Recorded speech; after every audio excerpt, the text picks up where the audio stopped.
Lo tahu nggak, ada game yang nyaris mati total, ditinggal developernya tapi tiba-tiba bangkit lagi. Bukan karena update resmi, tapi karena gamer biasa yang nggak dibayar sepeser pun.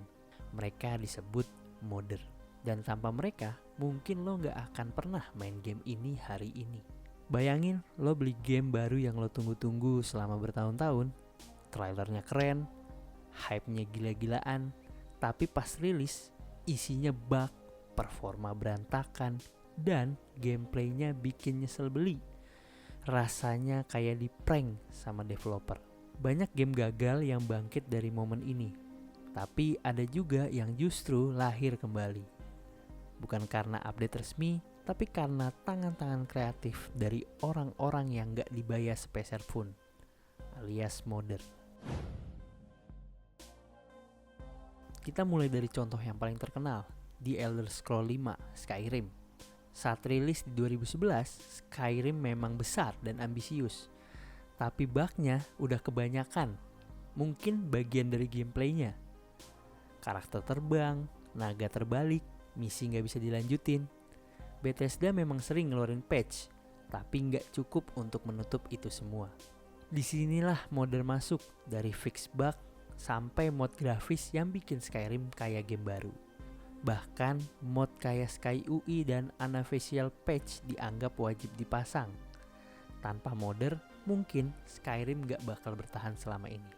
Contoh lain, Cyberpunk 2077 rilis jadi salah satu bencana terbesar di dunia game. Konsol last gen bahkan nyaris gak bisa mainin gamenya. CD Projekt Red memang memperbaiki banyak hal lewat update. Tapi beberapa fitur kayak AI polisi yang masuk akal atau sistem survival justru datang lebih dulu dari tangan fans. Salah satu kisah paling gila datang dari Fallout New Vegas.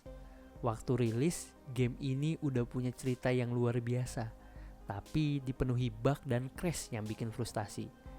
Bethesda lagi ngeluarin beberapa patch, tapi gak semua masalah selesai. Komunitas modder gak cuma benerin bug lewat unofficial patch, mereka bahkan bikin konten baru yang selevel DLC resmi.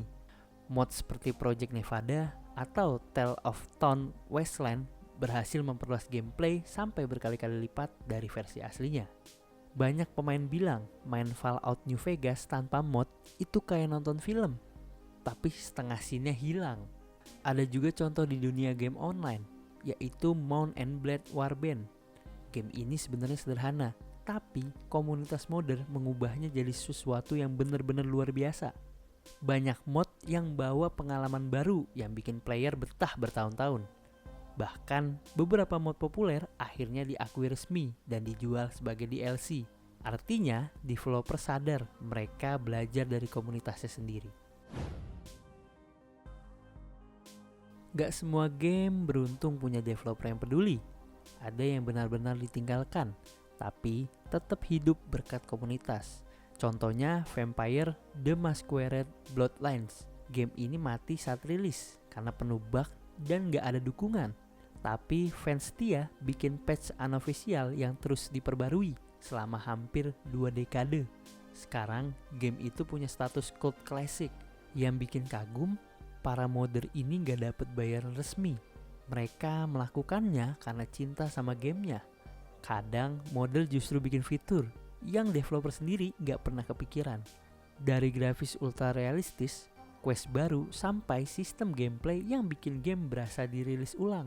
Jadi, ketika developer nyerah, modder sering jadi pahlawan tanpa tanda jasa. Mereka buktiin kalau game bukan cuma milik yang bikin, tapi juga milik orang-orang yang mainin dan mencintainya.